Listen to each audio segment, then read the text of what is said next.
للبدر يا الله صلاة الله سلام الله على طه رسول الله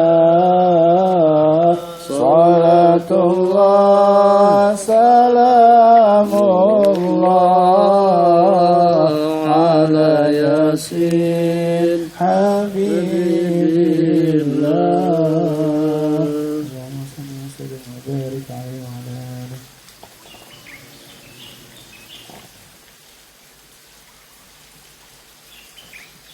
Bismillahirrahmanirrahim. Alhamdulillahirrabbilalamin. Sallallahu alaihi wasallam ala sayyidina Muhammad wa ala alihi wa sahbihi ajma'in. Rabbi shrah li sadri wa yassir li amri wa hlul 'uqdatan min lisani yafqahu qawli wa ba'd. Ahbabana billah. Mungkin ada di antara daripada kita yang belum memahami target dan matlamat. Kenapa dengan kita inginkan kebersamaan dalam berbagai aspek dan juga dalam berbagai ahwal dan keadaan, agar supaya kalau pada waktu dengan kita beraksi dengan gerak dan rentak yang sama, tidak ada sebarang kejanggalan yang janggal, tidak ada sebarang tantangan dan halangan yang menghalang, maka kita akan cepat sampai kepada target yang kita inginkan. Kalau terdapat 10 buah kereta berangkat untuk menuju satu tempat, untuk menuju satu tujuan, satu saja daripada kereta itu yang mogok, yang rusak di tengah jalan, akan melambatkan sampainya rombongan yang berangkat untuk menuju satu tujuan. Begitulah juga halnya dengan aksi peperangan. Kalau seandainya ada satu saja daripada pasukan yang tidak becus, yang tidak betul, yang tidak taat kepada komandan dan juga kepada pemimpin yang tertinggi, itu boleh menjadi asbab kekalahan atau juga akan menjadi asbab kebinasaan yang membuat pasukan kita akan menjadi pucar kacir, kurangkan sedikit. Jadi tidak jauh berbeda juga dengan perjalanan kita menuju Allah Jalla wa'ala. Kalau tak yakin, kalau tidak percaya dan juga kalau tidak dapat menyaksikan secara pasti, tengok kalau padaku ada kereta mogok di tengah jalan. Gara-gara satu kereta rusak tadi itu menghambat kelancaran lalu lintas, semuanya terkandas. Karena gara-gara yang satu tadi itu. Sunnatullahi fi kaune al-azabu idza nazala amma, itu kaidahnya azab apabila turun akan merata. Begitulah juga dengan anugerah. Kalau pada saat Allah memberikan satu anugerah kepada kita, dia juga akan merata. Hum qaumun la yashqa bihim jalisuhum. Itu adalah satu kumpulan kaum yang tidak akan ada orang yang celaka seketika bersama mereka. Tapi tidak mustahil yang satu yang janggal tadi itu akan menghambat kelancaran perjalanan kita menuju Allah. Kenapa? Kemenangan demi kemenangan senantiasa selalu menyertai pasukan baginda Rasulullah Sallallahu Alaihi Wasallam. Sebab karena mereka beraksi dengan gerak yang sama, nawaitu yang sama, matlamat yang sama, dan juga dengan perjuangan dan pengorbanan yang sama. Akhirnya mereka sama-sama sampai kepada tempat yang sama. Ini ada lagi 2 orang tapis anak baru nih. 3 orang baru sampai kah? Anak mata kamu liar ke sana kemari. Dan saya memang pada asal tidak mengizinkan, cuma lupa mensyaratkan pengajian ini tidak boleh untuk budak-budak kecil. Ini pengajian untuk orang dewasa. Dan yang kedua, yang mengerti tentang pembicaraan yang dibicarakan. Bukan budak kecil, budak tahfiz. Duduk di majlis mata, tengok sana, tengok sini, lihat sana, lihat sini. Kalau mengerti pun tidak paham, kalau paham pun tidak mengerti. Jadi kalau memang orang tua Suruh juga duduk di sini, duduk, tengok muka syekh, tak boleh tengok ke sana kemari. Kalau tak paham pun, tapi lebih elok kalau tidak hadir. Supaya tidak mengundang suasana yang tidak nyaman dalam majelis. Itu 2 tahfidz 2, itu juga 1, itu juga 1. Ingat yang 1 tuh, ya dan lama. Entah hati-hati. Dan dari mana? Fudhala. Jangan memalukan Ustaz Abdullah dan Fudhala yang hantar kalian kembali. Gara-gara kena dengan yang 1 tadi itu, siapa yang 1? Kumpulan. Sejumlah tidak lebih daripada dalam 5% saja. Tidak patuh, tidak taat kepada komandan. Akhirnya pasukan Baginda mengalami kekalahan. Itu di saat yang dengan pasukan tadi itu, pasukan yang di malam harinya ruhban, obat, di siang harinya luyus, kalah. Limada? Karena mereka tidak taat dengan arahan, panduan dan bimbingan daripada Rasulullah. Hanya nawaitu saja yang berbeda. Kadang-kadang itu sudah mampu untuk menyekat dan menghambat perjalanan kita, baik untuk kita meraih kejayaan dan kemenangan, atau juga untuk kita mendapatkan suatu anugerah daripada Allah Jalla wa'ala. Ingat kemarin 1 juga kadang-kadang yang positif itu boleh menyelamatkan umat semuanya. Tidak mustahil juga dengan 1 yang negatif boleh mencelakakan al-ummah bi'akmaliha. Berangkat salah seorang Nabi dengan pasukannya dan juga dengan pengikutnya untuk melaksanakan salatul istisqa. Di tengah jalan Nabiullah tadi itu melihat 1 ekor semut dengan kakinya yang 6 itu mengarah ke arah langit. Jadi tertelantang. Maka dengan Nabi tadi itu mengatakan kepada pengikut-pengikutnya, kepada pasukannya, sudah kita kembali, sekejap lagi, sebentar lagi hujan akan turun berkat munajat dan doa daripada seekor semut tadi itu. Jadi kita inginkan agar bagaimana satu persatu daripada kita boleh membawa keberkatan kepada orang-orang yang hadir di sekeliling kita. 1, jangan yang negatif. Jadi mungkin Allah tengok semangat kita, akhirnya Allah berikan hidayah, taufik kemudahan kepada kita semuanya. Mungkin Allah tengok kegigihan daripada kita, ketulusan daripada kita, kebaikan daripada kita, sehingga menjadi asbab kita yang lainnya mendapatkan rahmah, tatapan kasih sayang daripada Allah Jalla wa'ala. Jangan dengan yang sebaliknya, seperti yang sudah berlalu. Mungkin kemarin kita ingatkan, hari ini kita peringatkan kembali. Bismillahirrahmanirrahim. Wa sallallahu ala sayyidina Muhammadin wa ala alihi wa sahbihi ajma'in.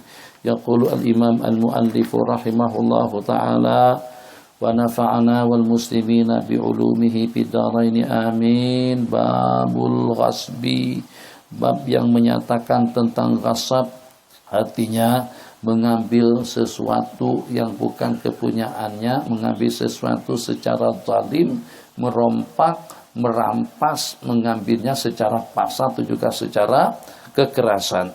Akhdhu syai'i zulman wa qahran, malan au ghaira malin, baik yang diambil itu berupa duit atau juga selain daripada duit. Apa saja, menguasai kepunyaan daripada orang lain, tempat tinggalnya, kendaraannya, kedudukannya, jabatannya, secara diktator dan juga secara zalim, namanya ghasab. Bismillahirrahmanirrahim. An Sa'id ibn Zaidin radhiyallahu ta'ala anhu anna Rasulullah sallallahu alaihi wasallam qala man iqtata'a shibran, barang siapa mengambil, qata'a memutus, memotong, yaqtata'a mengambil, merompak dan merampas ukuran 1 jengkal daripada bumi, ukuran 1 jengkal daripada tanah secara zalim, tawakahullah, akan Allah kalungkan yang sejengkal tanah yang dirompak, yang dirampasnya nanti, yang dirampasnya itu, tawakahullah akan Allah kalungkan nanti kepadanya pada hari kiamat, min sab'i aradin, daripada 7 lapis bumi. Sejengkal kali 7 lapis bumi ke bawah akan Allah kalungkan. Jangankan dengan sampai 7 lapis. Kalau saya terkalungkan dengan seumpama pohon ini saja besarnya, itu sudah menghambat perjalanannya untuk ke sana dan kemari. Jalan yang ditempuh dalam berapa juta tahun. Kemudian dengan siratan mustaqim, dengan jembatan atau dengan sirat yang akan diseberangi, dengan tajamnya lebih tajam daripada pedang, kecilnya lebih kecil daripada rambut, sedangkan dengan badan terbebani dengan belanggu daripada tanah yang dizaliminya, itu baru shibran. Bagaimana kalau ekaran, hektaran misalnya, itu tak bakalan boleh bergerak, akan terbelanggu. Sebelum dapat melangkah sudah terjerumus di dalam lembah api neraka wal iyadu billah. Nabi kita bersabda, "Adzulmu dzulumatun yaumal qiyamah." Kezaliman itu adalah kegelapan dalam perjalanan seorang hamba pada hari kiamat. Qala tawwaqahullahu iyahu yaumal qiyamati min sab'i aradin muttafaqun alaihi.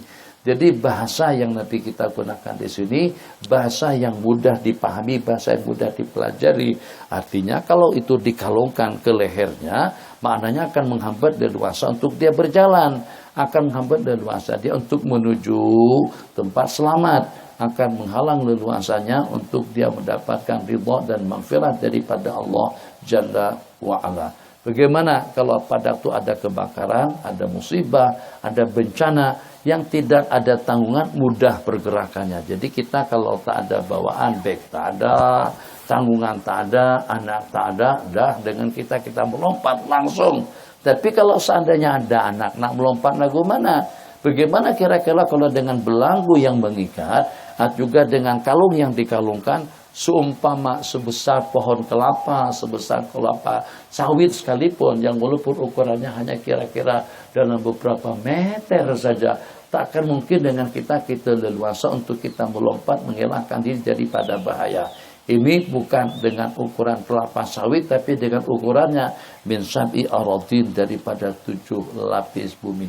Maknanya dia tidak akan dapat beranca, maknanya dia tidak akan selamat, maknanya dia akan terbelanggu. Selama Anda tidak mampu untuk melepaskan belanggu tadi itu, selama itulah dia wal iyadu billah akan terjerumus dalam lembah kehancuran dan kebinasaan.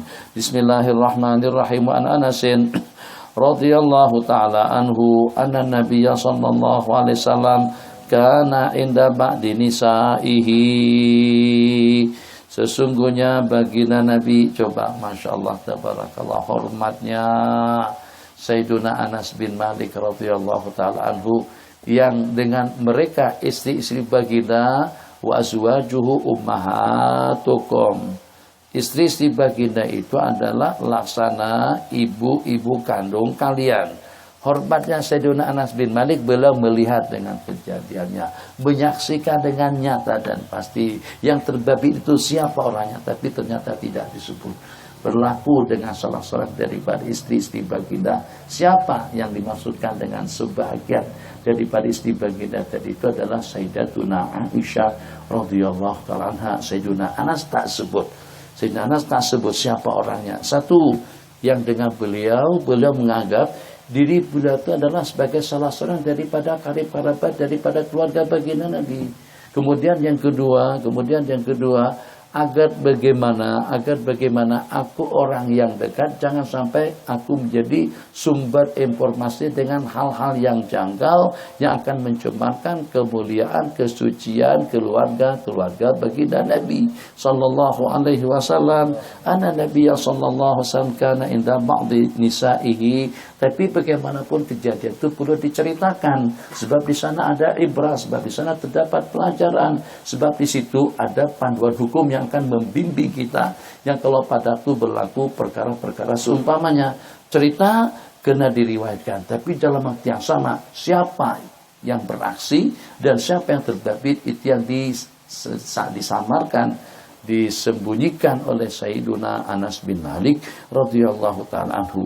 Nabi kita sedang bersama salah seorang daripada istri beliau. Fa'arsalat ihda ummahatil mu'minin, kemudian mengirim salah seorang daripada istri-istri baginda, yang dimaksudkan di situ ada Sayyidatuna Zainab binti Jahash. wanita yang pertama yang menyusul baginda Nabi selepas Nabi kita wafat, yang awal wafat setelah baginda Nabi Sallallahu Alaihi Wasallam. Nabi kita bersabda dalam satu riwayat, asra'uhunna luhukan bi atwalukunna yada. Gitu makna hadis. Yang paling awal menyusul aku ke dalam surga, yang paling awal mati menyusul saya, itu adalah orang yang paling panjang tangannya. Begitu Nabi kita bersabda. Kita kalau dengan bahasa panjang tangan dua penafsiran. Nah, panjang tangan ditafsirkan dengan penafsiran yang bagus, berarti senang infak, membantu menolong, dan juga ditafsirkan dengan pencuri, nyolong ngambil punya orang lain, panjang tangan. Tapi kalau dalam film-film kartun yang panjang tangan itu justru yang paling hebat. Jadi kalau pada waktu dia main basket, bola apa namanya tuh tangannya panjang. Nah, itu dalam film kartun, nah seperti itu. Khair. Jadi ummahatil mukminin, hampir tidak ada seorang pun daripada mereka yang paham dan yang mengerti tentang maksud hadis itu apa sebenarnya. Orang yang pertama menyusul aku nanti adalah orang yang paling panjang tangannya. Ternyata sehebat Sayyidatuna Aisyah, Sayyidatuna Hafsah, Sayyidatuna Ummu Salamah, Sayyidatuna Sauda, Sayyidatuna Maimunah, Sayyidatuna Safiyah, 9 orang istri Nabi kita yang terkumpul, tidak ada satupun yang dapat memahami maksud daripada atwalukunna yada, orang yang paling panjang tangannya. Sehingga dengan mereka pada waktu Nabi kita bersabda seperti itu, antara satu sama yang lain ukur mengukur. Sayyidah Aisyah ukur dengan asal panjangan tangan siapa, tangan kamu atau tangan saya yang lebih panjangan. Sebab yang paling panjang tangan yang paling awal meninggal dunia. Yang awal, yang panjang tangannya kan awal menyusul baginda Nabi. Jadi dengan mereka ukur mengukur, mungkin kesimpulannya atau berakhir mereka sudah dapat pastikan tangan siapa yang paling panjang. Tapi justru yang meninggal dunia, yang awal menyusul baginda adalah Sayyidatuna Zainab binti Jahash. Baru mereka paham maksud hadis tadi itu, rupa-rupanya bukan maksudnya panjang tangan dengan ukurannya, tapi tangan yang senantiasa membantu, yang senantiasa menolong, yang walaupun sekerdil dan juga sependek ukuran tangan yang ada pada kita, tapi ternyata kesannya sampai ke ujung sana, sampai ke ujung situ. Masya Allah, tabarakallah, rupa-rupanya datangnya dari situ, rupa-rupanya bantuannya dari sana, rupa-rupanya perhatiannya daripada si fulan itu, padahal dia tidak ada di tempat yang jauh sekali khairatnya atau kebaikannya tersebar. Apalagi kalau seandainya seperti di zaman kita sekarang, maklumat tidak lagi dengan menggunakan kemampuan suara, ilmu akan sampai, akan tersebar ke sana dan kemari. Tidak lagi dengan kemampuan mulut atau kemampuan suara yang sampai kepada pendengaran, justru dengan antara jaringan internet akan tersebar ke segenap pelosok dunia.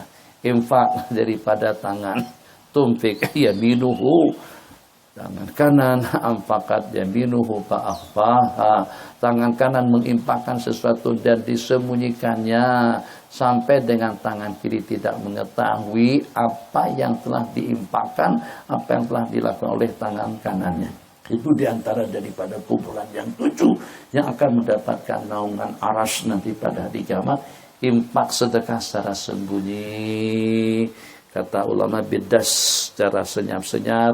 Jadi tak perlu reset, tidak perlu keterangan, tidak perlu nama, tidak perlu disebut, tidak perlu diisytiharkan, kecuali kalau untuk kita mengeluarkan zakat wajib, kecuali kalau dengan tujuan agar dengan kita akan diidolakan dan juga akan jadi panutan dan ikutan daripada orang ramai. Kembali, jadi kejadiannya tadi itu membabitkan 2 orang daripada istri kita, Sayyidatuna Aisyah dengan Sayyidatuna Zainab binti Jahash, yang dulunya pernah menjadi istri kepada Sayyiduna Zaid bin Harithah. Falamma qadha Zaidun minha wa tara, setelah Sayyidina Zaid qadha minha wa tara, artinya melakukan hubungan intim dengan pasangan beliau, zawwajnaka, kami kawinkan kamu dengan dia. Nabi kita menikahi istri bekas anak angkat beliau. Tujuannya untuk membatalkan, untuk menggagalkan hukum tabani dahulu. anak angkat kedudukannya sama dengan anak kandung. Jadi supaya bagaimana? Supaya jangan sampai nanti mereka masih beranggapan seperti itu, maka dengan baginda dinikahkan Allah Jalla wa'ala dengan Sayyidatuna Zainab binti Jahsh yang sebelumnya pernah menjadi istri kepada anak angkat beliau.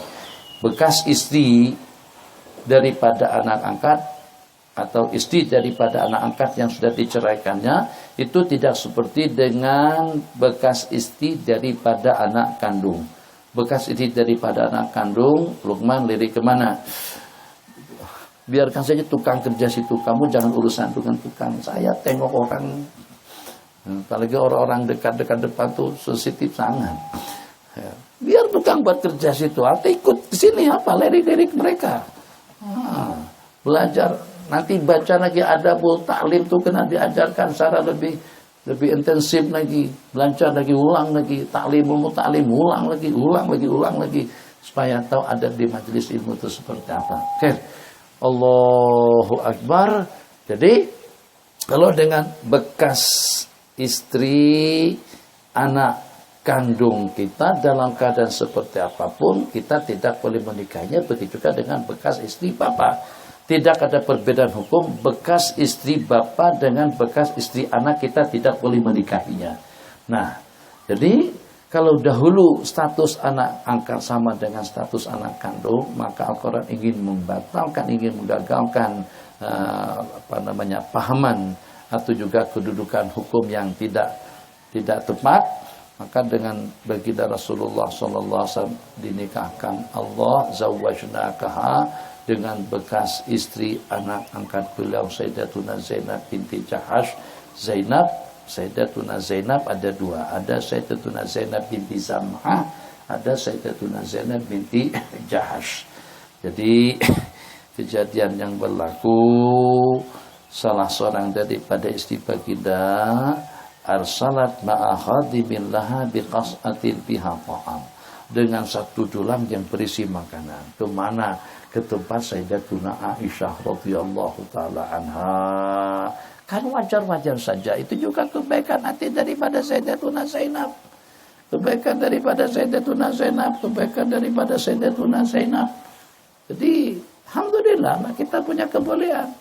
Kalau seandainya nanti dengan abang pandai buat martabak bagikan sama kawan-kawan. Kalau seandainya pandai buat ayam golek misalnya, ayam golek atau ayam madu, ya kita buatkan ayam madu untuk kawan-kawan. Satu perkara yang patut dan wajar. Jadi Sayyidatuna Zainab buatkan sajian makanan, dimasukkan ke dalam dulang dan dihadiahkan kepada Sayyidatuna Aisyah atau diserahkan kepada baginda Rasulullah sallallahu alaihi wasallam yang pada saat ketika itu baginda Nabi sedang menggilir Sayyidatuna Aisyah radhiyallahu taala anha. Ini kita ambil panduan untuk patokan orang-orang yang dalam nawa itu hatinya ada untuk nambah. Jadi kita jadikan pedoman hadis yang kita riwayatkan di sini. Suatu hal yang bagus. Salah seorang daripada istri menghadiahkan sesuatu kepada suaminya. Ya mungkin barangkali tujuan pertamanya adalah untuk suami. Suamiku bukan cuma hanya padaku dengan aku, suamiku juga padaku dengan yang lainnya. Suamiku padaku dia di rumah, juga suamiku saat ketika berada di luar rumah. Jadi tidak hanya suamiku itu padaku di rumah saja. Yang kalau padaku di rumah sudah tidak diperhatikan, tidak tetap juga diperhatikan. Antar seronok sungguh tak, terasa seronok tak. Kalau padaku balik rumah ternyata dibikinin baju sama istri. Bang, ini untuk abang. Oh, Masya Allah, tabarakallah. Padahal bajunya tak lawa mana, tapi karena dibikinin, karena istri yang buat, karena istri yang memberikan, seronok sungguh. Pada 5-6 helai, 5-6 kali gada kita mampu. Tapi beda yang dibeliin sama suami, yang dibelikan sama istri, atau juga yang dibuatkan langsung. Nih kata orang Mesir, senat yadaya, ada idaya, idah sebut idaya. Ini adalah buatan tanganku langsung. Beda kalau pada saat ketika suami dimakanin atau diberi makan oleh istri daripada makanan warung atau kedai. Masalah nih yang ada suami di sini nih. Beda betul, beda betul. Seketika dengan istri yang memasak, istri yang menggoreng, istri yang merebus, istri yang membuat dengan layanan. Kenapa? Sebab yang secara pasti, yang walaupun suami itu seperti apa manusianya.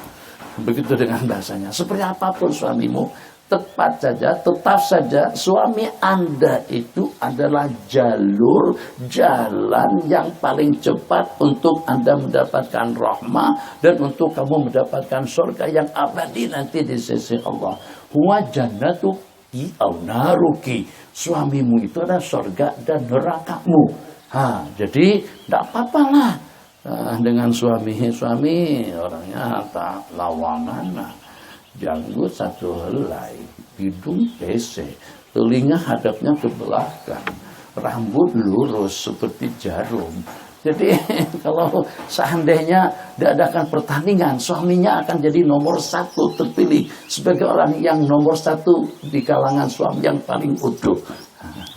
Bukan nomor 1 yang paling tampan, yang paling handsome, tidak. Yang paling utuh di kalangan laki-laki yang bertanding. Yang walaupun semacam itu, tetap itu adalah jalur untuk kita mendapatkan surga di sisi Allah Jalla wa'ala. Jadi pelajaran yang kita ambil di sini, bagaimana agar dengan sang istri ihtimamnya kepada suami, perhatian dan tumpuannya, khidmah dan melayannya, bukan setakat pada waktu suami ada di rumah. Pada waktu suami berada di luar rumah pun juga selalu ditanya dan juga diperhatikan. Dan nanti kalau seandainya hal-hal yang patut kita lakukan, yang patut kita laksanakan pada waktu suami datang ke rumah setelah beberapa minggu, beberapa bulan ditinggalkan, Masya Allah, tabarakallah, yang kalau pada waktu suami melihat betul-betul sarratuhu istimah untuk menceriakan, menggembirakan, menyenangkan, menyeronokkan hati dan perasaannya. Itu matama dan tujuan daripada Sayyidatuna Zainab. Nak layan suamiku, baginda Nabi suamiku di mana saja beliau berada. Tapi karena kondisi dan keadaannya yang tidak menunjang, ini kepada siapa? Kemana? Ke rumah baginda Nabi yang pada itu Nabi kita ada dengan Sayyidatuna Aisyah radhiyallahu ta'ala anha. Jadi kan perempuan kadang-kadang punya penafsiran yang berbeda. Memangnya awak anggap aku tuh tak boleh bikin kue? Wah begitu. Memangnya kamu tuh beranggapan aku ini tak layan suamiku? Memangnya kau... Jadi macam-macamlah bermain. Ini panduan nih untuk yang nama itu 2, 3, 4, 5. 5 tadi boleh, tak boleh, haram. 4 saja, itu nisab yang paling maksimal. Jangan ada nama itu. Cukuplah yang sudah terlanjur. Saya bukan terlanjur. Kenapa? Nah, saya doakan antum juga 2, 3, sampai 4 supaya tahu rasanya seperti apa. Jangan terlalu serius. Jadi yang keluar dari mulut saya ini ada di antaranya yang perlu ditapis, ada di antaranya yang perlu ditelan mentah-mentah, ada juga yang antaranya perlu dibuang langsung. Jadi jangan semuanya ucapkan tuh tangkap begitu saja. Ini fatwa, enggak. Ini cuma bercanda dan bergurau. Jadi yang katanya kalau seandainya kita masih punya zatu, kalau punya stok sahabat 30% pun cukup. Seperti Habib itu cukup 30%. Taufik cukup 30%. Bang Nur Ridha cukup 30%. Tapi kalau ada nama itu saja. Belum lagi, baru nama itu saja. Kamu sudah harus punya stok sabar 100%. Sebab baru nama itu pun itu sudah buat suasana jadi tegang di rumah. Baru nama itu. Belum Allahu Akbar. Paham dan mereka berdua? Saya paham. Itulah saya kata, Buddha jangan ikut pengajian saya tak nah. Saya kalau di masjid dipenuhi dengan budak-budak tahfiz, itu bakalan tajuk terubah-ubah ke sana kemari. Kenapa? Yaitu tadi mereka tidak akan konsentrasi dan juga tidak paham, ketidakkonsentrasian daripada mereka tak begitu bantu. Kenapa? Sebab itu bahasa bukan untuk mereka, satu. Kemudian yang kedua, kita raikan orang-orang tua. Cakap dengan bahasa budak kecil, kita pun tak pandai mana untuk meraikan mereka. Kan orang yang mendidik anak-anak kecil, anak-anak tazki harus ada sifat kekanak-kanakan. Kalau sifat seperti saya ini straight saja. Nah, kita kalau dengan tentara mungkin sesuai, tapi kalau dengan anak-anak tidak sesuai. Kadang-kadang menari, kadang-kadang bercanda seperti apa. Ayo, siapa? Ayo. Saya tak pandai yang begitu. Saya pandai marah-marah saja. Jadi tengok gelagat perilaku budak kecil yang Masya Allah tabarakallah, itu akan memancing emosi kita kembali. Nah, tidak apa-apa, kamu dengar dulu, rekam saja. Siapa tahu kau nanti kalian jadi wali Allah Jalla wa'ala. Tapi karena siap, wah, kata saya bakal jadi wali Allah. Oh, itu bercanda aja. Itu belum lagi Allahu Akbar. Baru dengan nama itu saja. Stok sabar kena 100%. Tambah lagi sampai 34 karena kena 300%. Emosi masuk dalam peti es. Kalau enggak kita tak boleh buat apa-apa. Alhamdulillah ala kulli hal. Timbul perasaan-perasaan, tapi bijaksananya baginda Rasulullah sallallahu alaihi wasallam. Seketika Sayyidatuna Aisyah naik ke angin, tersinggung. Ini hadiah.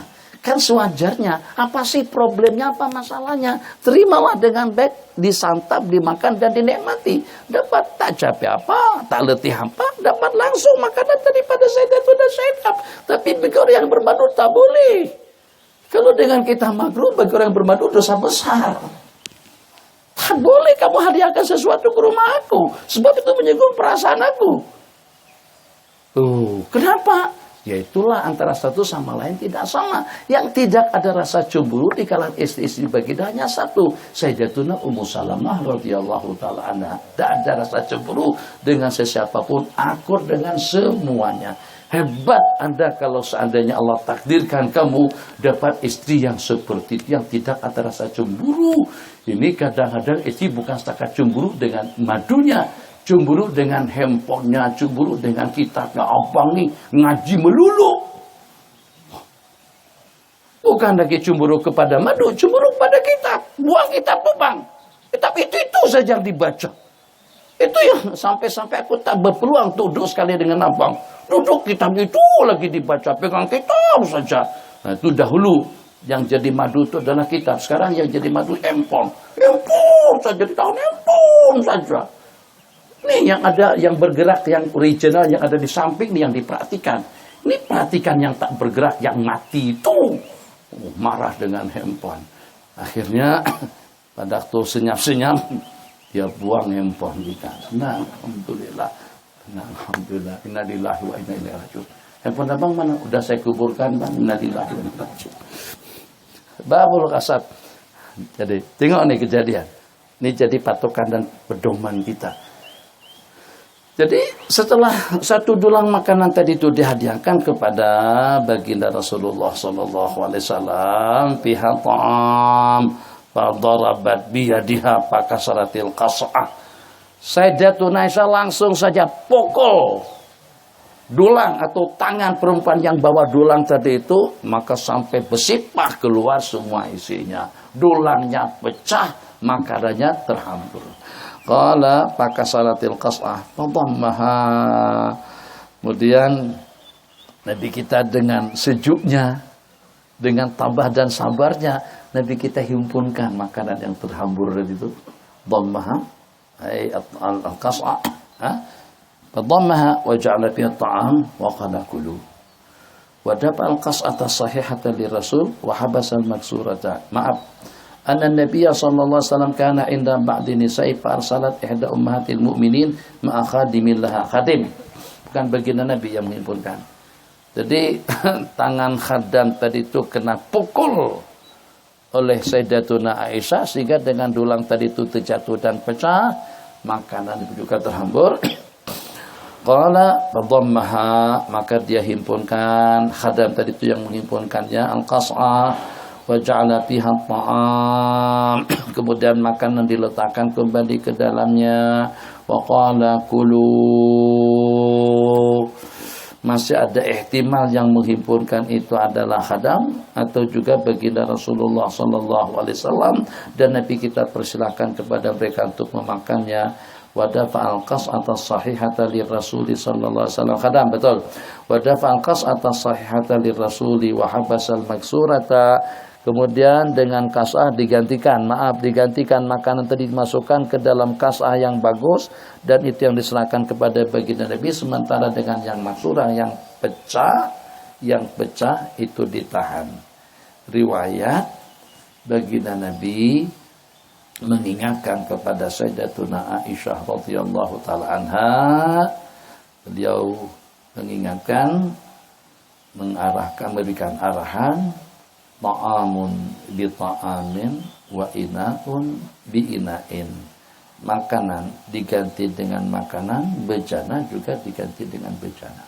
Riwayat yang lain Nabi kita bersabda, "Agharat ummukum." Itu saja, satu saja.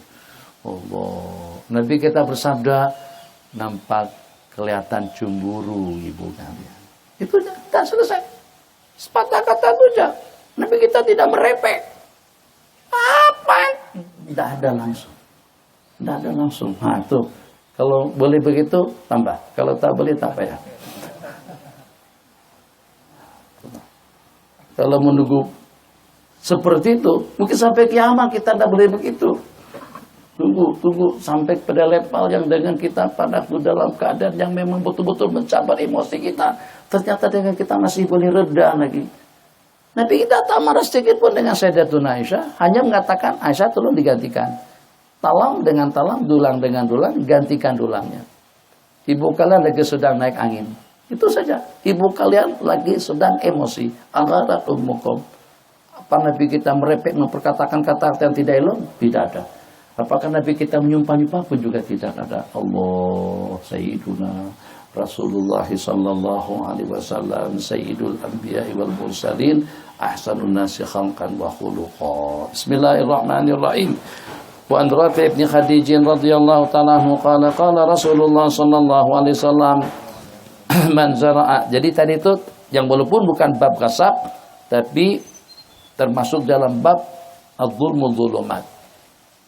Yang walaupun tidak termasuk daripada mengambil kepunyaan orang lain secara paksa, tapi yang paling tidak di sini membinasakan, merusak dan menghancurkannya. Man zar'a fi ardi qaumin bighairi idznihim, ini berlaku di mana-mana.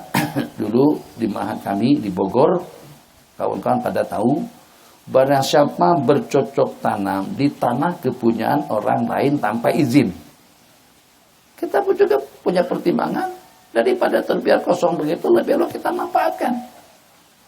Al-ardu ardullah wal ibadu iyalullah wad daulatu. Jadi kalau slogannya Presiden Anwar Sadat, al-watanu ad-dinu lillah.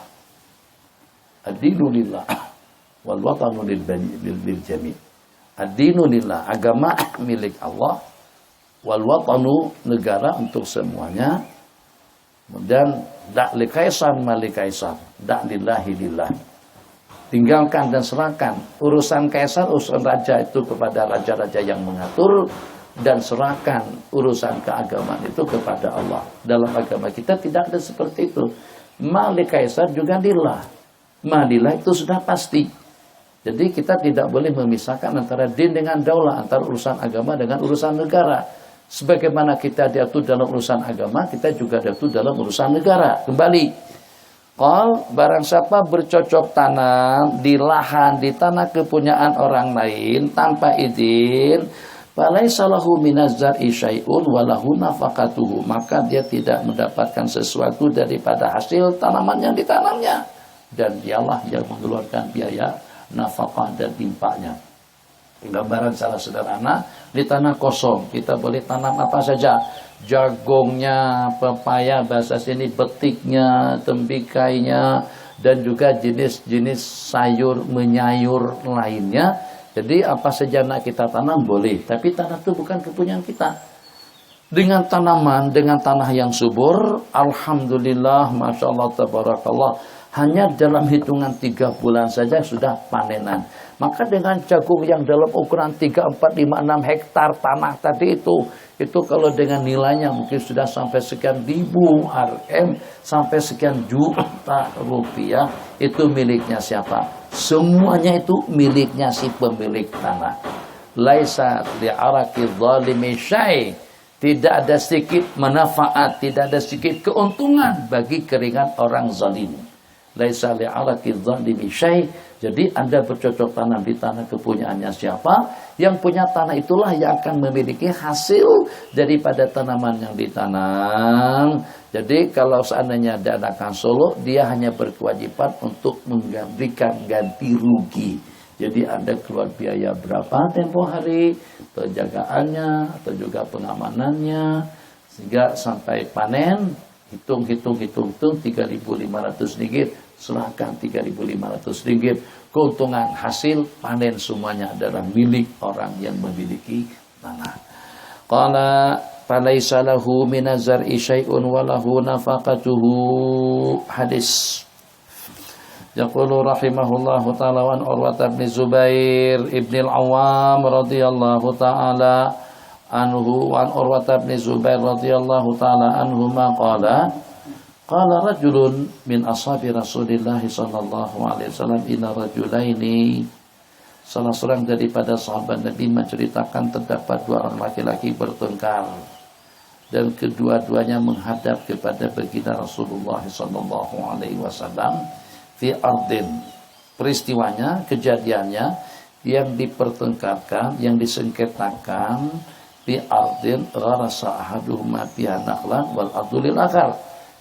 Tentang tanah yang ditanamin oleh salah seorang daripada sahabat, tanah yang ditanamin pokok korma oleh salah seorang sahabat, tanah punyanya seseorang, sedangkan yang menanaminya orang lain. Faqadha Rasulullah sallallahu alaihi wasallam, itu tanamanku, aku yang tanam. Aku yang memberikan baja dan pupuk sehingga subur, sehingga bertunas, sehingga berbuah sampai panen. Itu punyanya saya. Kata yang satu betul, tapi tanahnya punyanya aku.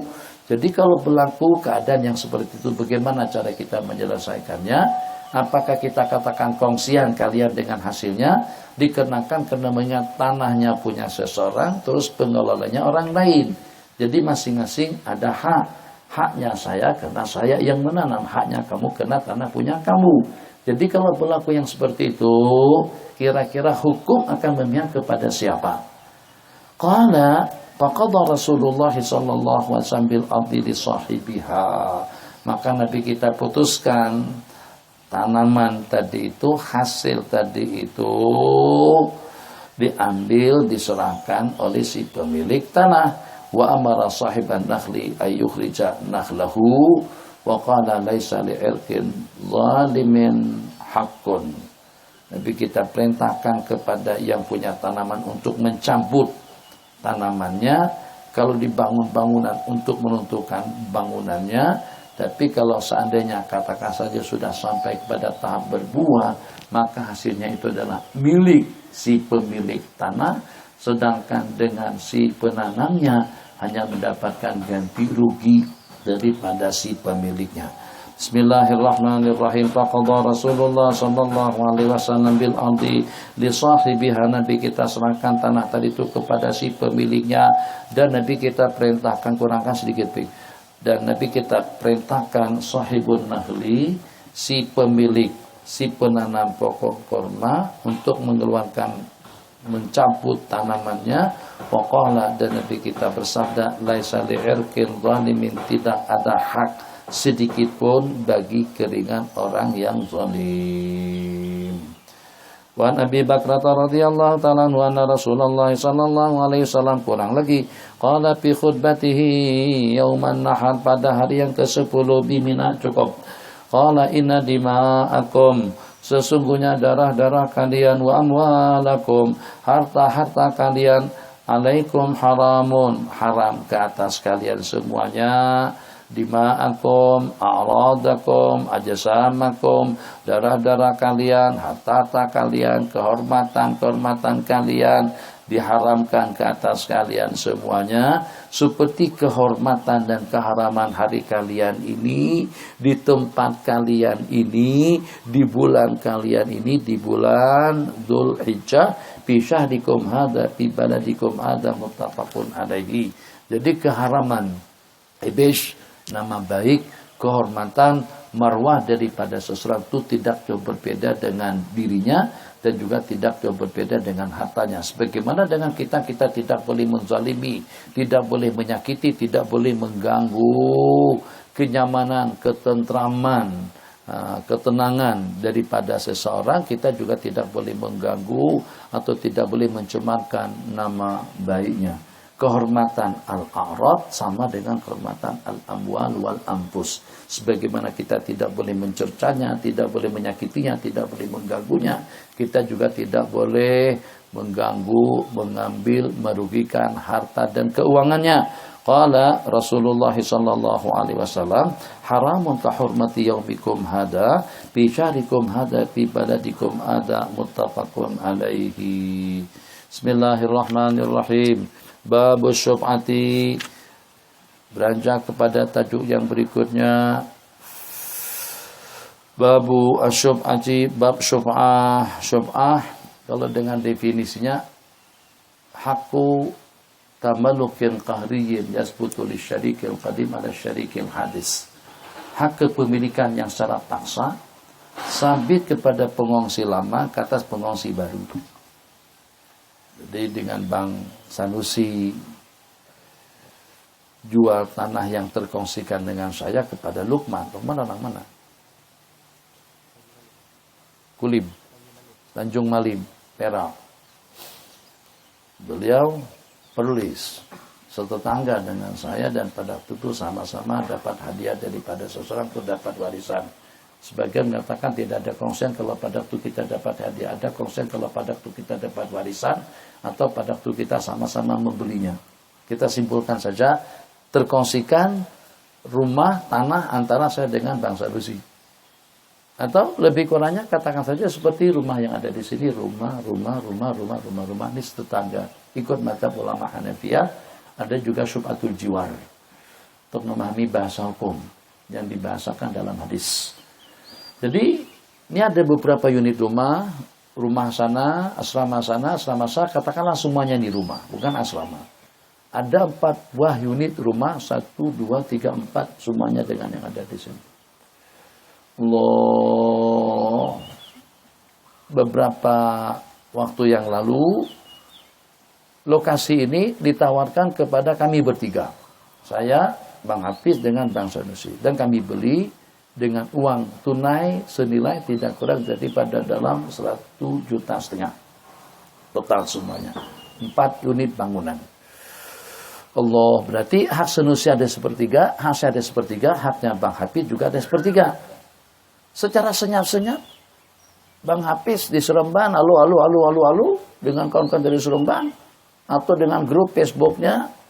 Grup Facebook, satu grup saja ada 500 orang kali 500. Oh, Masya Allah, tabarakallah. Kalau 500 satu grup WhatsApp, ada dalam 100 grup, 100 kali 500, itu kita bila melihatnya. Itu rasa waktu itu sepatutnya hari jangan lagi 24 jam. Suatu hari itu kena 60 jam. Supaya cukup untuk kita tengok WhatsApp tadi itu. Tengok aja, bukan untuk membalasnya. Bukan untuk komen di bawah. Habis waktu kita grup.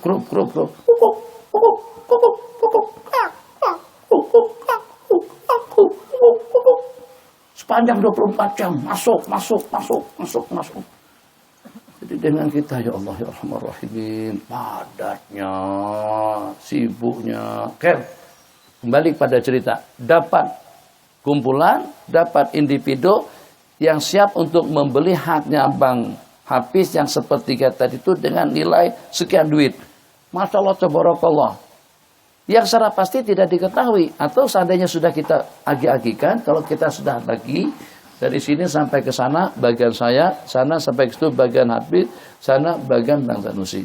Udah terbagi 3. Terus Bang Sanusi jumpa dengan Mufti Perlis atau jumpa dengan orang Perlis, dia jual bagian dia.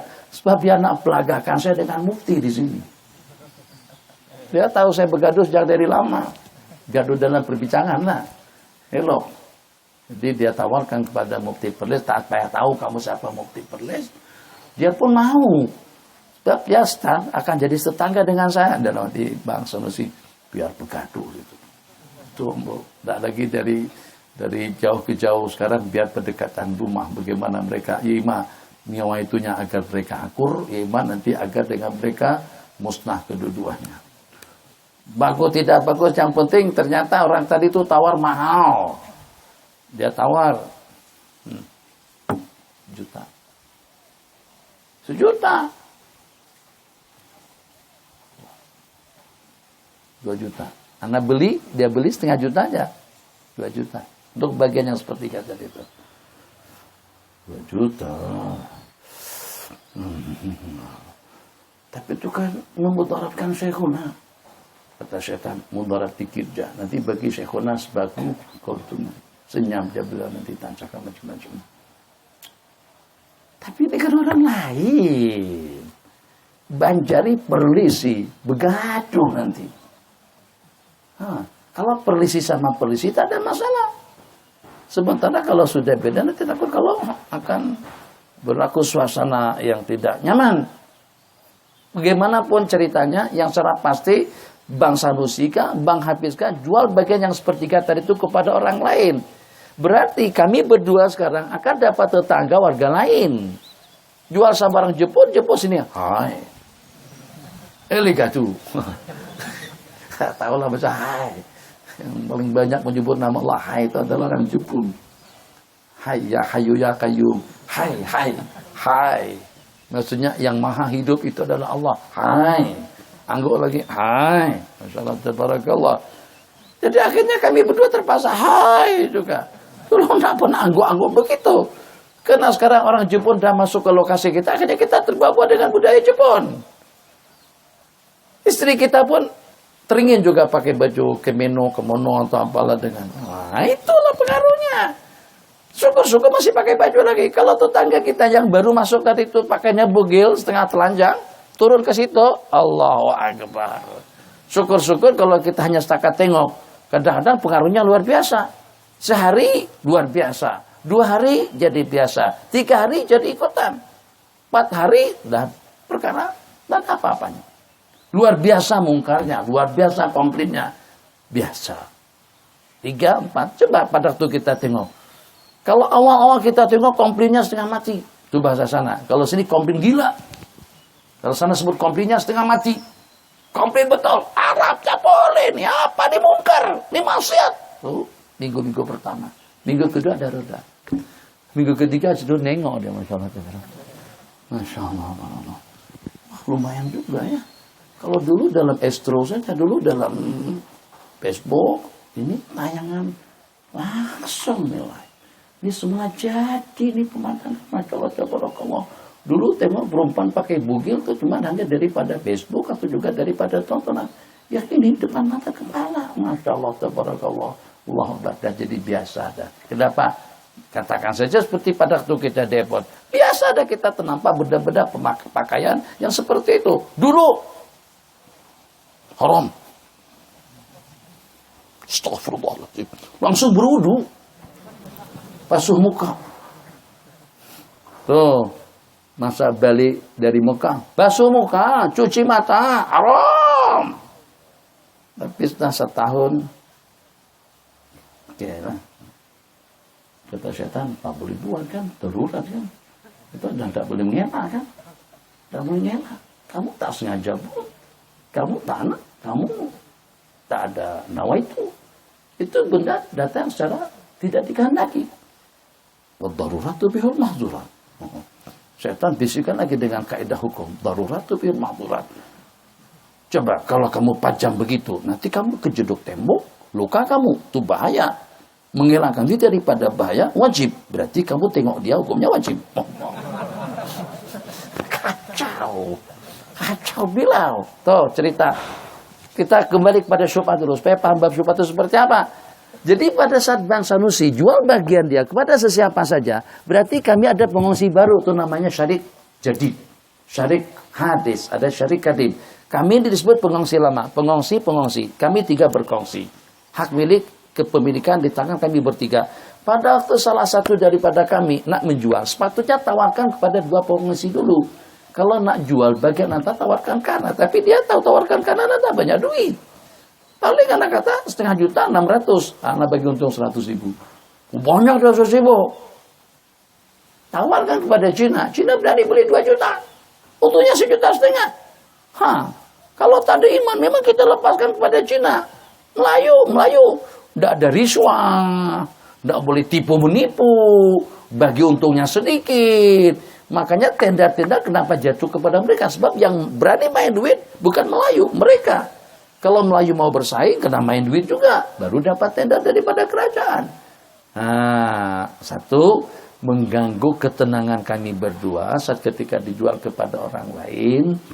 Kemudian yang kedua, syukur-syukur kalau hanya setakat tidak kena, tapi kalau sampai diganggu bagaimana macam-macam budayanya, kehidupannya, ketenangannya, ketentramannya, itu semuanya akan tergugat dikenakan ada pengungsi baru yang datang. Maka hukum mengatakan syubhah adalah hak kepemilikan yang secara qahri, hak kepemilikan yang secara paksa diberikan kepada pengungsi lama ke atas pengungsi baru. Jadi kami berdua datang, saya dengan Bang Hafid.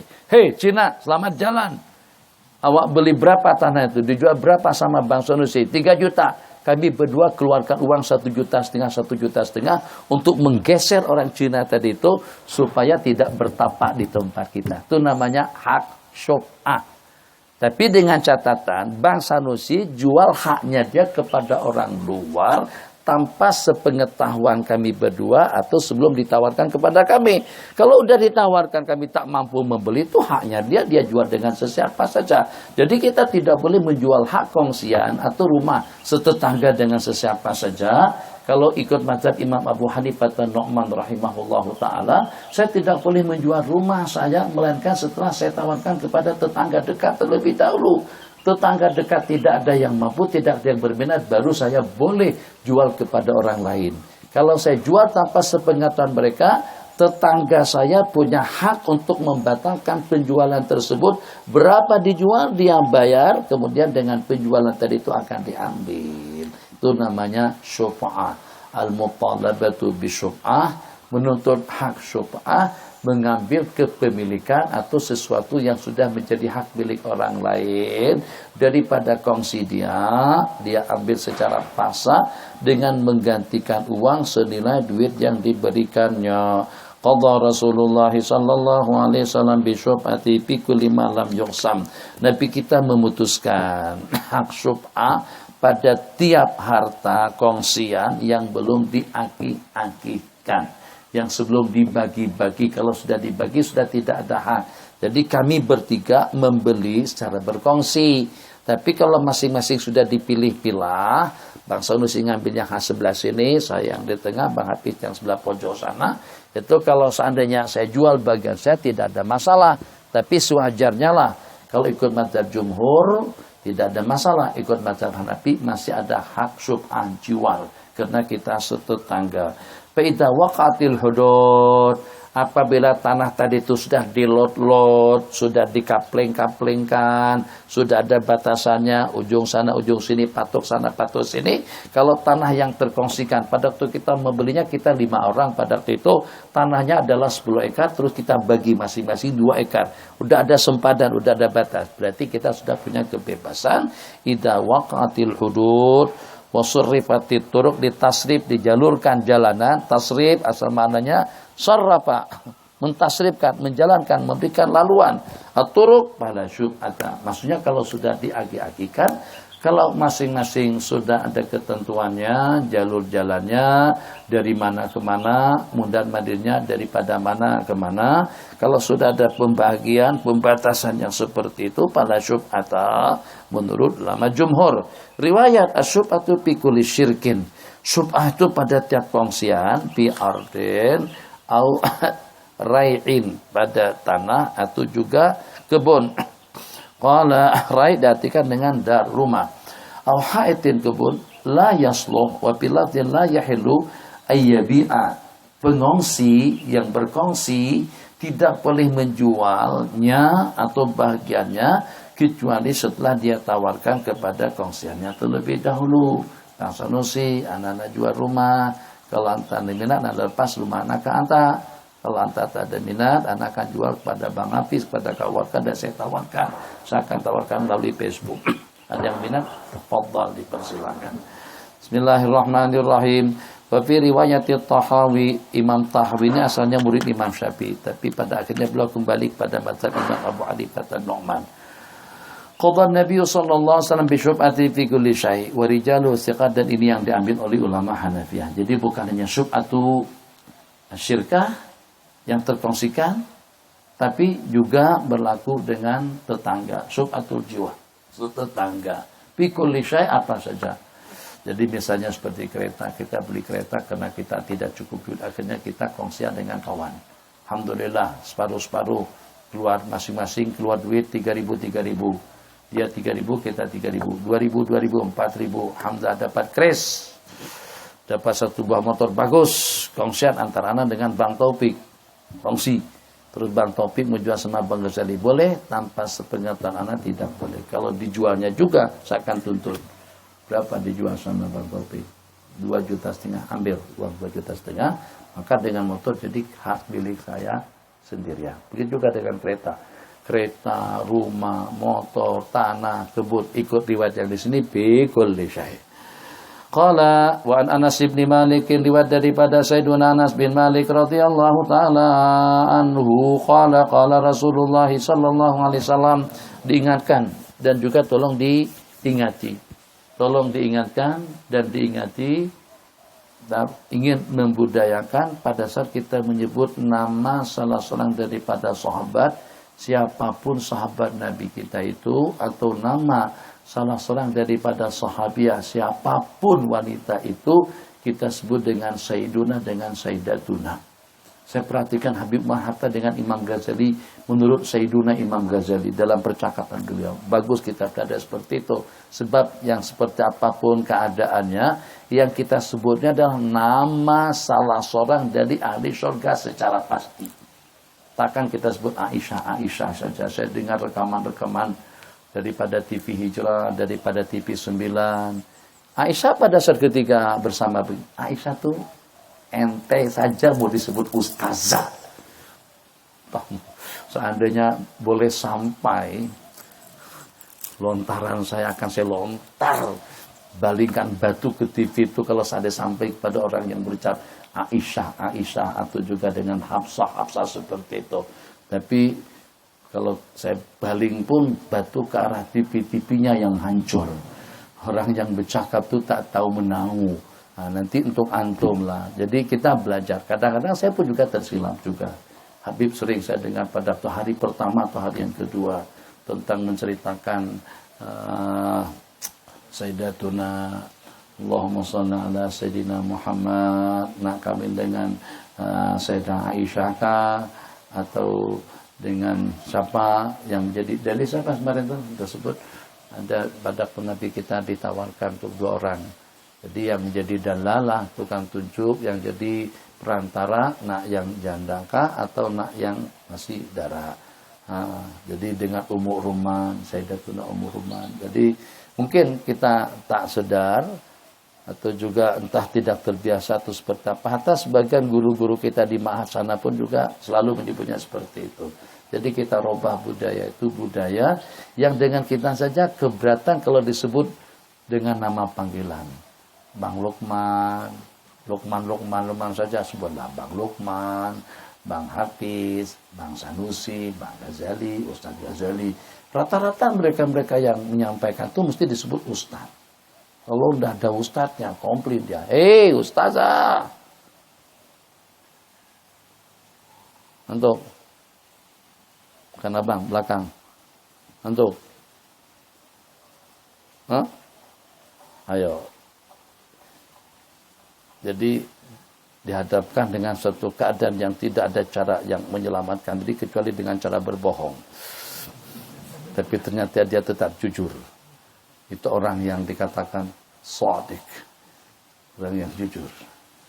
Arti orang yang jujur itu, dia terperangkap dalam satu keadaan yang tidak ada satu cara yang menyelamatkan dirinya daripada bahaya kecuali kalau dia berbohong. Itu pun tetap dia jujur. Itu yang hebat. Kita kalau sudah dalam keadaan seperti itu, yang kita tidak akan selamat kecuali dengan cara berbohong. Bohong dikit. Nah, bohong dah ada dikit, bohong sama hukumnya dikit, banyak hukumnya haram. Bismillahirrahmanirrahim. Qala riwayat daripada Sayyiduna Anas bin Malik, qala jarul dari ahaqu bidari, Nabi kita bersabda, jarul dar, tetangga rumah yang tetangga kita di samping menyamping rumah kita itu lebih berhak, ahaqu bidari, lebih berhak dengan rumahnya.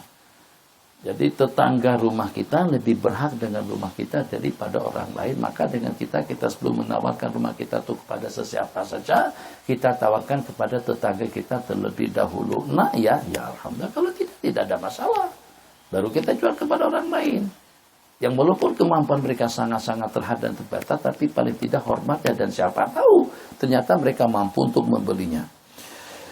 Qala Rasulullah sallallahu alaihi wasallam, al-hajjaru ahaqu bi saqabihi diartikan di situ, qala bi saqabihi ai bi qaribihi wa mujawirihi, daripada orang lain. Hadis yang sama dengan hadis yang diriwayatkan sebelumnya. Al-jaru ahaqu bi syub'ati jarihi yantadiru biha wa in kana ghaiban idza kana tariquhuma wahid. Jar lebih berhak dengan syub'ah tetangganya yang yuntadaru biha, ditunggu kalau saat ketika dia gaib. Wa in kana ghaiban yuntadiru biha wa in kana ghaiban, tunggu lagi yang walaupun lama tetap juga ditunggu sampai ada berita dan kepastiannya dia tidak mau atau tidak ada rencana untuk membelinya. Tapi dengan syarat jar dengan jar mereka ada hak syub'ah idza kana tariquhuma wahid, apabila mereka mempunyai jalur jalan yang sama. Jalan masuk kedua rumah itu sama. Jalannya semuanya melalui daripada pintu atau daripada jalan besar. Masuk ke lokasi rumah ini melalui jalan yang sama. Tapi kalau rumah ini jalur keluarnya dari sini, rumah yang sana jalur keluarnya daripada jalan yang di sana. Ikut riwayat yang di sini. Seandainya yang hak sana menjual kepada sesiapapun, tetangga tidak punya hak untuk menuntut. Qala Rasulullah sallallahu alaihi wasallam, asyub'atu kahalil iqali, syub'ah itu perumpamannya seperti dengan kita melucurkan tali dan ikatan. Halu bimana al-itlaqu, al-iqalu wal hablul ladzi yushaddu bil ba'il li alla yaltatalaffat di alla yatalaffat yanfarid wal muradu annaha 'ala al-fawr fataputu idza lam yubadil ilaiha. Asyub'atu kahalil iqali, syub'atu laksana kita merungkaikan tali ikatan. Jadi biasanya kalau tali ikatan itu kita rungkaikan, kita lepaskan, maka dengan onta itu akan yanfarid, akan lepas. Maka seperti itulah perumpamannya dengan syub'ah. Al-mutalabatu bi syub'ah 'ala al-fawr. Dibahas di dalam kitab-kitab fikih. Faurinya di sana itu al-fawru 'alal 'adah, segeranya ikut kebiasaan. Jadi kalau kita sudah ada informasi bahwasanya tetangga kita menjual rumahnya, kalau kita ada informasi kongsi kita telah menjual bahagiannya, maka kita menuntut secepatnya. Tapi secepatnya ikut adat dan kebiasaan. Apakah kira-kira di tengah malam kita kena bangun? Apakah pada waktu makan kita kena berhenti? Apakah pada waktu kita bersama pasangan kita kena hentikan? Tidak seperti itu. Jadi selama tidak ada halangan dan rintangan, kita secepatnya memberitahukan tentang tuntutan kita terhadap barang yang dijual. Wala syub'ata li ghaibin, yang mengatakan la syub'ata li ghaibin, yang mengatakan itu tidak ada, berkomentar hadis itu lemah. Bismillahirrahmanirrahim. Terakhir, babul qiradi, bab yang menyatakan tentang qirat. Bahasa kita sekarang mudharabah, kita memberikan modal kepada seseorang. Kalau yang diinginkan itu adalah keuntungannya, agar dengan kita ada penghasilan, duit yang kita miliki itu ternyata ada manfaatnya, ada hasilnya, ada keuntungannya, silahkan. Tapi dengan cara muqaradah, dengan cara mudharabah. Kalau ingin duit kita tuh utuh, ikut hitungannya, tidak akan berkurang. Dan keadaan yang seperti apapun yang menimpa kepada orang yang meminjamnya, itu bukan urusan kita. Yang penting duit kita kembali cukup, 100.000 kembali 100.000 itu dengan cara qarad. Tapi dengan cara qarad kita tidak boleh untung. Pilih antara dua. Antara dua, ya ima dengan kita bagikan uang kepada seseorang itu sebagai pinjaman, tapi kita tidak boleh untung. Hanya untungnya dengan kita pasti uang kita akan kembali cukup. Apapun yang menimpa tetap dia berkewajiban untuk mengembalikan uang dengan hitungannya. Ataupun juga dengan uang yang 100.000 kita berikan kepada seseorang, kita ingin mendapatkan hasil dan keuntungan. Boleh. Untuk dapat hasil dan keuntungan, persentasinya, peratusnya ikut perjanjian. Tapi uang yang Anda serahkan kepada dia bukan lagi atas nama qard, tapi atas nama qiran, artinya memberi modal. Hanya resikonya, dibalik daripada keuntungan tadi itu ada resiko. Resikonya kalau yang menunjangkan, yang mengusahakan, yang mengelolakan bisnis kita tadi itu atau modal kita itu tuh rugi, maka kerugiannya akan ditanggung sepenuhnya oleh orang yang punya duit. Pilih antara dua. Jadi Ridwan maunya yang macam mana? Saya oke-oke saja. Nah, maunya pinjaman, oke. Jadi nanti saya akan kembalikan uang cukup. Apapun yang berlaku dengan saya akan kembalikan uang cukup. Saya untung, saya rugi, saya bankrupt, tetap uang kembali cukup. Atau Ridwan maunya untung. Kalau maunya untung, Anda tanggung resiko. Kalau Anda maunya untung, serahkan uang Anda kepada saya atas nama modal, atas nama mudharabah. Terus kita berbicara tentang keuntungan. Berapa keuntungannya? Dapat untung 300.000, perjanjiannya separuh-separuh, Anda dapat 150.000, saya dapat 150.000. Di samping modal Anda tetap utuh. Tapi kalau pada pusingan yang berikutnya, daripada keuntungan 300 tadi itu habis tidak kurang daripada dalam 350. Maka dihitung daripada keuntungan yang 300 dan juga sekaligus dihitung daripada modal yang 100.000. Berarti Anda kehilangan modal senilai 50.000. Al-ghunmu bil ghurmi. Keuntungan dengan resiko. Tak ada resiko tidak boleh untung. Makanya riba diharamkan karena tidak ada resiko. Qala Rasulullah sallallahu alaihi wasallam riwayat daripada Sayyidina Suhaibun Rumi radhiyallahu taala anhu. Qala anna Nabiy sallallahu alaihi wasallam qala salasun fihinnal barakatu. 3 benda yang terdapat keberkatan secara khusus. Al-bai'u ila ajalin. Jual beli secara dihutangkan. Ya kan untung kita. Duitnya, kapan-kapan saja. Tapi kalau tak boleh di akhirat kan nanti. Nyamannya. Senang kita kalau ada orang yang longgar begitu. Duitnya macam mana? Ya tunai. Maksudnya kapan lagi? Ya tentu hari ini lah terima barang uangnya masuk.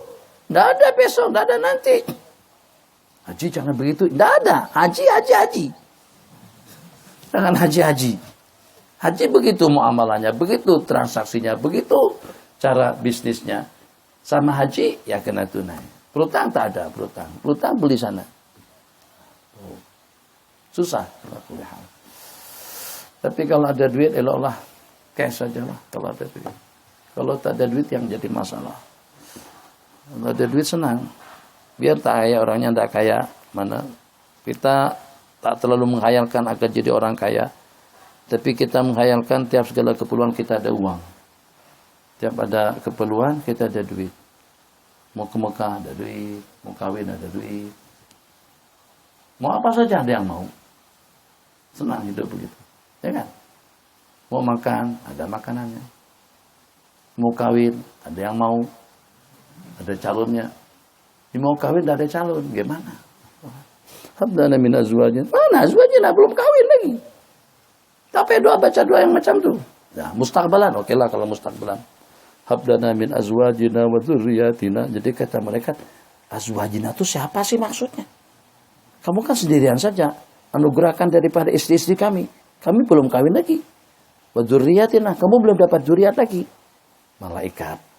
Kan dalam ilmu balaghah itu ada yang namanya mustaqbalan, untuk masa akan datang.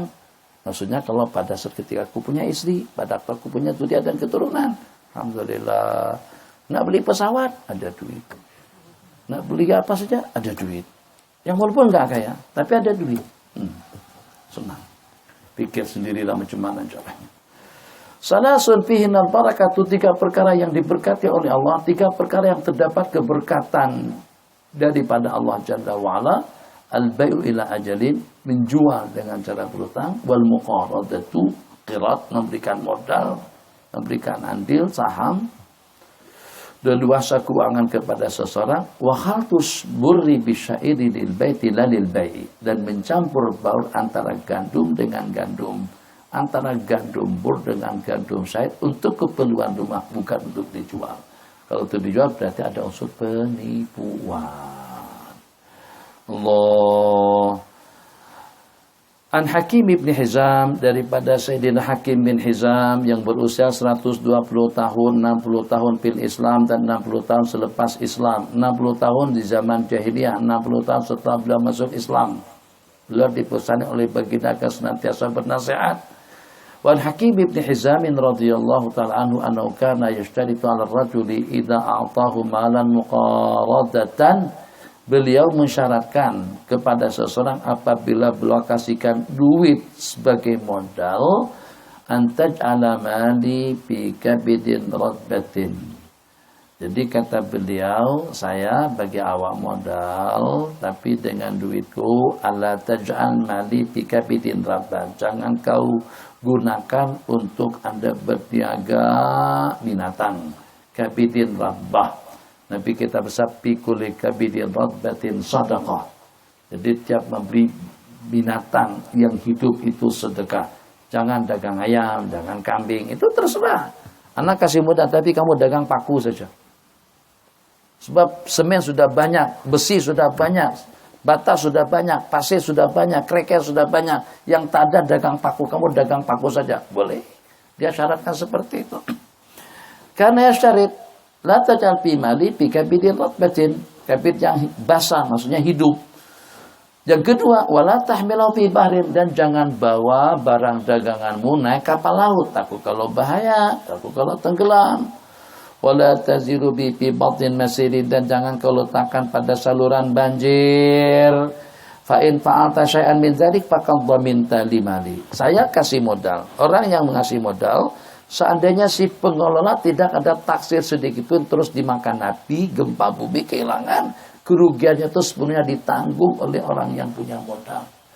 Tapi kalau seandainya ada ketaksiran daripada yang menerima duit, yang mengelolakannya, Ridwan, ingat, jangan sampai barang dagangan yang kau niagakan Anda bawa antar negara. Sebab kamu mau tidak mau akan kirim melalui laut, kapal. Saya tidak mau. Yang kedua, kamu jangan berniaga meniagakan binatang-binatang ternak. Selain daripada binatang ternak, selain daripada perniagaan antar negara yang memerlukan angkutan laut, armada-armada laut. Kemudian yang ketiga, jangan terbabe dalam pembangunan misalnya. Jadi seperti rumah, apartemen, hotel, itu jangan. Ada 3 yang saya larang. Kalau tidak, kamu bertanggung jawab sepenuhnya. Yang kalau pada waktu kamu bankrupt, kamu gantikan uang modal yang saya berikan. Boleh? Boleh. Qala wa rijaluhu thiqat. Summa qala, riwayat daripada Al-Ala ibn Abdurrahman ibn Yaqub an Abi an jaddihi innahu amila fi malin li Utsman ala anna ribha bainahuma. Bahwasanya kakek tuan beliau pernah bekerja mengelolakan harta duit modal Sayyidina Utsman yang keuntungannya antara mereka berdua. Jadi bainahuma di situ munasafatan secara separuh-separuh, atau juga 60 ke 40, ataupun juga 60 70 30 ikut perjanjian. Berapa banyak sedikit seperti kita menyimpan duit di bank sekarang ini, bank Islam itu dikatakan muqaradah. Kita kasih modal, tanam modal. Kita sebagai amil sebagai amil. Apa sebut amil bahasa kita? Karena bisa amil. Nasabah, kita sebagai nasabah. Jadi kita sebagai nasabah biasanya dapat 60%, sementara dengan bank pengelola dapat 40%. Tapi kalau rugi, kita akan menanggung kerugian sepenuhnya. Summa qala babul musaqati wal ijarah. Satu, musaqah, perpawahan. Atau bahasa Malaysia perpawahan, bahasa sebagian tempat di Indonesia perpawahan, bahasa Banjar pengarunan, mengarunkan tanah, bahasa Malaysia bagi tanah untuk orang bercocok tanam, hasilnya bagi dua. Nah, itu apa maksudnya? Bahasa sini sebut apa? Saya bagi tanah kosong untuk kamu cocok tanam padi, tanam gandum. Nanti selepas panen kita ikut perjanjian. Tanahnya tanah saya. Mungkin benihnya, bibitnya dari saya, mungkin daripada Ridwan sendiri. Jadi pada waktu kamu bercocok tanam, perjanjian hasilnya nanti 60% untuk saya, 40% untuk kamu. Alhamdulillah dapat hasil yang banyak. Serahkan 1000 kilo, 600 kilo untuk saya, 400 kilo untuk kamu. Itu namanya muzara'ah mukhabarah. Ini musakat. Musakat kebun yang sudah jadi, kebun atau juga dengan lahan yang sudah ada tanamannya. Tinggal dengan kita diminta untuk merawat, untuk menyiramkan air kepada tanaman tersebut yang nantinya pada masa panen kita mendapatkan bagian daripada hasilnya. Itu disebut musakat. 3 istilah musakat, musara'ah, mukhabarah. Dimulai dengan babul musakat wal ijarah, sewa menyewa. Insyaallah nanti pengajian yang akan datang. Hada wabillahi taufik wa sallallahu ala sayyidina Muhammad wa ala alihi wa sahbihi wa sallam. Subhanakallahumma bihamdika asyhadu an la ilaha illa anta nastaghfiruka wa natubu ilaik. Sallallahu rabbuna ala nuril mubin Ahmadan Mustafa Sayyidil mursalin. Sallallahu rabbuna ala nuril mubin Ahmadan Mustafa Sayyidil mursalin wa ala alihi wa sahbihi ajma'in wa ala alihi wa sahbihi ajma'in. Ya Allah, buyar bahasa sini bersurai. Dah buyar semuanya. Bukan kabur. Kalau kabur tuh lenyap, menghilang. Itu kabur. Buyar. Bubar. Allah. Bersurai. Allah sallallahu alaihi wasallam Muhammad.